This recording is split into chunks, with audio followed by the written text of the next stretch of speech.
What's up, guys? Welcome to Daily Dose of Reddit. This is your host, Zach, and today's subreddit is r/IDontWorkHereLady. This story's called Entitled Mother Thinks I Got Her Daughter Pregnant. Okay, so here's the thing. I'm born female, but I identify as gender fluid. I go by they or them. I usually dress as neutrally as possible. My hair is also pretty short. This story took place 3 years ago in 2016. Note: the words that are italicized are in French. I was at a game store with my dad when I was 13. We were playing some board games and we got pretty hungry. So he went to get some food from somewhere, I don't remember where, and he left me at the store. He was good friends with the owner, so he was comfortable leaving me there while he went out and got food. I was wearing a t-shirt, jeans, a baggy Legend of Zelda hoodie that hides my chest, tennis shoes, and a beanie that hid my hair.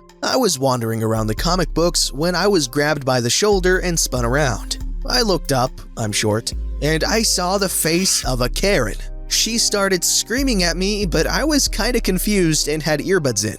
She then noticed the earbuds and yanked them out. Now I could hear what she was saying. How dare you listen to music while working? You shouldn't be listening to music while you're working. I've been trying to get your attention for 10 minutes. This isn't true. I had only been in the comic book section for less than 5 minutes.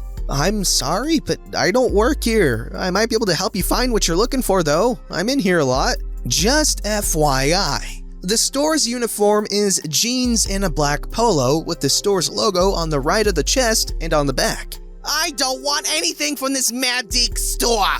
I want to know why you got my daughter pregnant. What? You heard me. You got my daughter pregnant. Miss, that's impossible. Don't you talk back to me, young man. I'm going to tell your manager about you violating my daughter. Miss, I didn't do anything to your daughter. I was trying to tell you. Shut up! By the way, it was pretty late at night, and the store owner was in the back, at the opposite end of the store, and probably couldn't hear her screeching. Miss! Suddenly, a woman, entitled mother's daughter, entered the store and rushed over to me, and the chien fou started talking to the woman. What are you doing? I'm yelling at the a-hole who viol you. Entitled mother's daughter rolls her eyes so hard I swear I heard them pop. David didn't viol me. I was completely aware what was happening and I consented to it fully. Also, that isn't David. Don't lie to me. That boy is David and there is no way you had sex with him. You're too young to have sex. I am 24, married to David, and David is a foot taller than this kid. This continued for a few minutes, back and forth. Eventually, I just took off my beanie and my hoodie and just stood there, staring at the mom. Me, done with this mom's connery. Miss!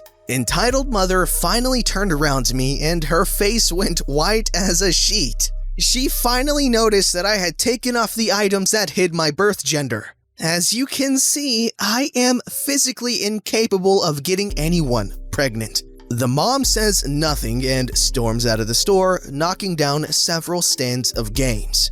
I'm so sorry about that. My mom is still convinced that I haven't been married to David for 3 years. I don't know why she thought you were him though. You look nothing like him. She then showed me a picture of David and she was right. David had short black hair, was very tan, and was really tall. I am short, pale, and very blonde. I don't really remember what happened after Entitled Mother's Daughter left though. I just went back to looking at comic books. Alright guys, I'm sorry, but I have to do this. Please, excuse my French in that story. This story's called Inverse I Don't Work Here Karma.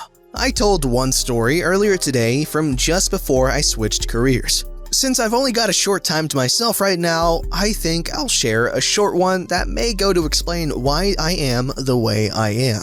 Back in freshman year of high school, I'd lived with my grandparents for a few years. All sorts of family drama, but it was really well sorted. My dad was an over-the-road driver and my mom was mental, and they divorced. My grandmother, who's going to outlive everyone on this entire site, has been and always will be a smartass of the highest caliber. In case you're wondering, that's where I get it from. Anyway, we're out shopping at the mall. My grandmother is wanting to buy me clothes since spring is coming. But being a teenage boy, I couldn't possibly care less. If you gave me a burlap sack, I'd wear that and hide into my Walkman and hiss incoherently as passers-by. But Grandma isn't going to tolerate a poorly dressed child in her home. So shopping we were. Me hovering in the 90s teenager uniform of a neon t-shirt and jeans, and her being annoyed that I didn't want to wear something that hadn't gone out of style in the 50s. So, as is her way of getting back at me, she knows she can embarrass me with little effort. High school freshman after all. So we're having a row about her getting me a pair of khakis you'd have to bury me in to get me to wear. And me being the typical teenage boy who's embarrassed to be clothes shopping because reasons? Hormones are weird. So while we're walking towards the docks and whatnot, the crowd begins to build. It was a sale weekend, hence why we were there, and my grandmother has had enough of my teenagerisms. So as we're walking, she's talking to me over her shoulder despite being a foot shorter than me. Well, maybe if you brought some cute girl along, you'd complain less about trying on nice clothes. Cue teenage heart attack. Quiet! We're in public! My grandmother gets that please sound in her voice. Maybe that little blonde girl who rides the bus with you, she might get you to dress like a human being. Please not here. This is all going on in angry whispers before the crowd thickens up. She, being about 5'2" at most, has no problem navigating the bottleneck. But me, I'm jostled around. I eventually keep following her, but there's a very dark-skinned man between me and her wearing the store uniform. No big deal, this is how shopping crowds work. He'll move around her and I can catch up in a second. But then her little game goes horribly wrong. She speaks over her shoulder saying, Well, maybe I should just get you some new underwear so you can show it off for some of those girls. Only then does she turn around. The guy, to his credit, is smiling. I'm laughing and she looks mortified. Oh God, I'm sorry, you're not my grandson. The guy doesn't miss a beat. He smiles and says, Does this mean you won't buy me that underwear now? She laughs, he laughs, we all go our separate ways. But she never said some smart-ass things to me without looking again. Wherever that guy is, I hope he still tells the story of the little white-haired granny who offered to buy him underwear to show off for the girls. And that is the inverse of I Don't Work Here summed up, as it only could be, by my wise-ass old grandmother. This story's called Rental Car Beggar. I've been working at a rental car company in one of the busiest locations in the world for 16 years. I work in the logistics department, and even though I'm not in customer service, I am authorized to give minor upgrades for free. When I do give an upgrade, I have to update it in the system on a tablet so that the customer has no issues when exiting. The way our rental lot is set up is cars are designated in areas by car class. So if you book a full size, you go to the full size section and pick out whatever car you prefer in that section and drive it to the exit gate. Our compact section is directly next to our midsize section, so customers tend to wander through both sections. Now look, I get it. People on vacation try to save money, so they book the cheapest car possible. And I understand that people will ask to get something better for free. If people are nice and polite, I will always give them an upgrade. If they're rude from the get-go, I tell them they have to go back inside and talk to a customer service rep about upgrade pricing. In comes our choosing beggar. It was a young couple. The boyfriend asked me, "Excuse me, I booked a compact car and I wanted to know what cars are available to me." I walk him to the compact section and point out the rows. He then tells me, "What about this Corolla? Can I take this one?" A Corolla is a midsize, but he was being polite, so I told him, "Fine, you can have this Corolla. Let me just update it on my tablet." He then tells me, "What else can I get? If you're giving me an upgrade, I want to see what else I can get." I get irritated and tell him, "Didn't you specifically say you wanted the Corolla?" He then tells me, "Yeah, but now I want to see if I can get something better. What about this Altima?" An Altima is a full-size car, so he wanted to jump 2 car classes now. Another customer that was patiently waiting for me to finish so that he can ask me a question says, If he doesn't want the Corolla, I'll be happy to take it. I tell the patient customer, "Yeah, go for it. It's all yours." I then look at the choosing beggar and tell him, "I'm sorry, sir, but if you want the Altima, you're gonna have to go back inside and discuss pricing for an upgrade." He then tells me, "Fine, I'll take the Corolla." And then I told him, "Sorry, that car isn't available anymore." Feel free to pick anything out of the compact zone though. He grabbed a mid-sized car anyway, but the exit gate wouldn't let him out and sent him back to his correct section. Okay, honestly, I'm gonna be honest.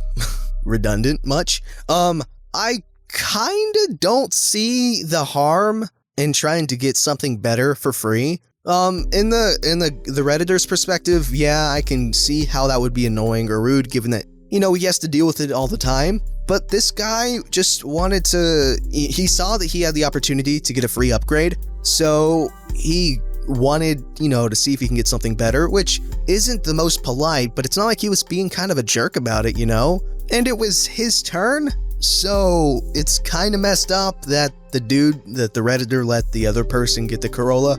I don't know. That's just my opinion, but let me know in the comments below, as I'm sure you already will, that I'm wrong. This story's called Choosing Beggar Wants Luxury Items But Won't Pay for Them.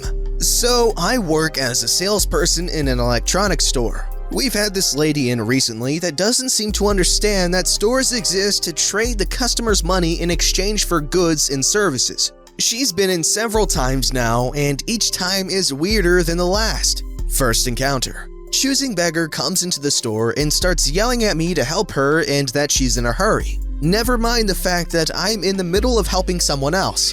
I tell her I'll be done in a minute, all the while she's hanging over us and trying to jump in and take over. A couple of times, she even shouted, "I'm thirsty, give me water!" So when it's finally her turn, she starts yelling at me more. "I need an Apple Watch, give me an Apple Watch." "I'm sorry, but we don't have the model you want in right now. But I can order one for you." "Alright, what's your phone number?" Of course, she isn't registered, so I have to fill in her information manually. "Punch in the information quickly, I'm in a hurry! I have an appointment at the hospital, I'm thirsty, give me water now!"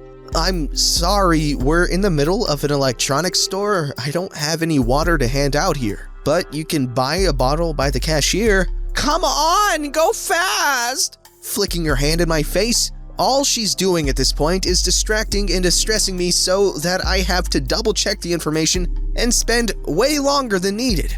I skip some of the things we're supposed to recommend, like payment plans, service plans, and accessories since she's in a hurry, and send her along her way. "Alright, everything is ready, you can go over to the register to finalize the order." A few minutes later, the cashier comes down to my department while I am helping some new customers. Clearly confused and says, she says she doesn't have any money now and wants to pay later." So I tell him, "Oh, she told me she was in a hurry. I can set up a payment solution for her, but it's gonna take a little while. She can't have it both fast and all sorted, it's one or the other." So she comes back with a half-empty soda bottle that she hasn't paid for. This time, she hardly says a word, just waits for me to fill everything in and apply for credit. To my surprise, it comes through and everything is in order. I even added the soda to the final sum in order to cover it, and she leaves. Second encounter.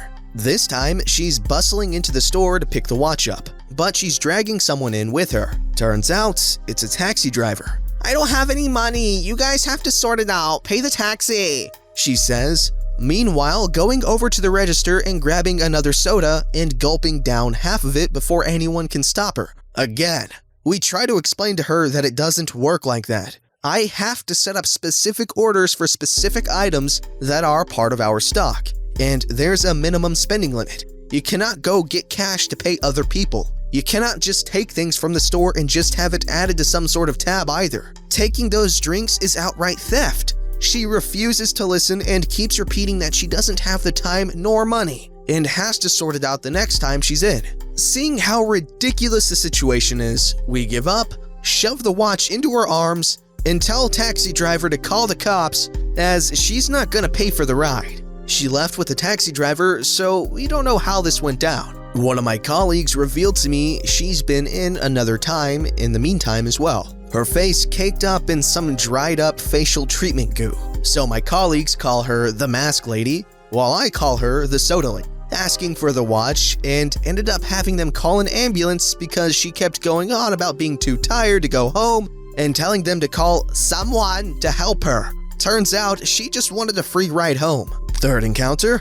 Apparently nothing of great consequence happened to her, as she learned absolutely nothing.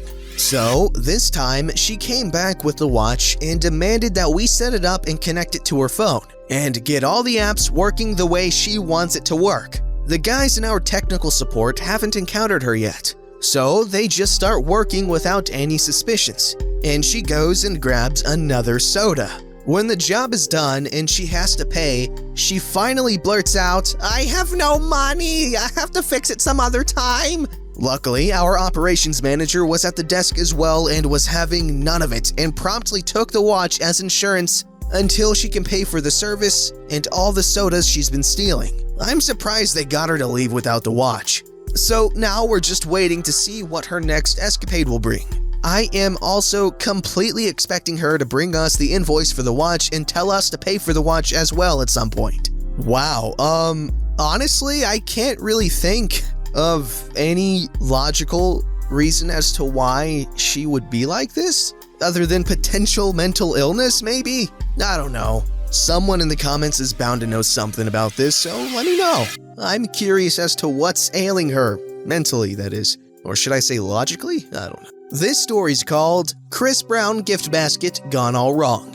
Through a really long, weird set of circumstances, when I was 27, I adopted a 15-year-old. His mom went to jail when he was 13, and it was supposed to be temporary. At 15, she showed up at my house and told him that legally she was no longer his mother because she was worried the state would make her pay them back for me caring for him while she was away.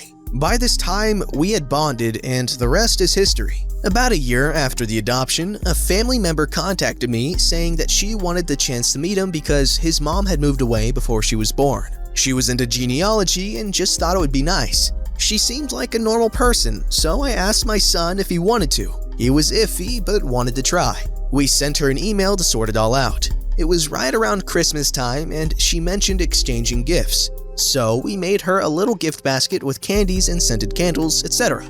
We drove a few hours away to meet at a cafe in her town. She seemed bored through the whole meeting. He gave her the gift basket, and she just sort of frowned at it. I thought you worked at some big hotel in Anytown, USA. Can't you buy name brand? I didn't understand what she meant, because all the things we got her were name brand. You know, like Scentsy. What's this Yankee Candle crap? My son gave me a nudge, and it was time to go. We just thanked her for meeting him and went to pay the bill. I got an email from her later saying she wouldn't have ordered a backup lunch if she knew I was going to make her pay her side of the bill. Okay, first off, I just really want to appreciate this person taking in a 15-year-old. Like, that is definitely not, something ideal. And I don't know, it just really warms my heart when I read about people adopting kids, and I don't know, and if they seem like they treat them as if they were their own child, which they are, I don't know. It just seems like unconventional, and I don't know. I just really appreciate it, Don't forget to like, subscribe, and hit that bell to never miss an episode.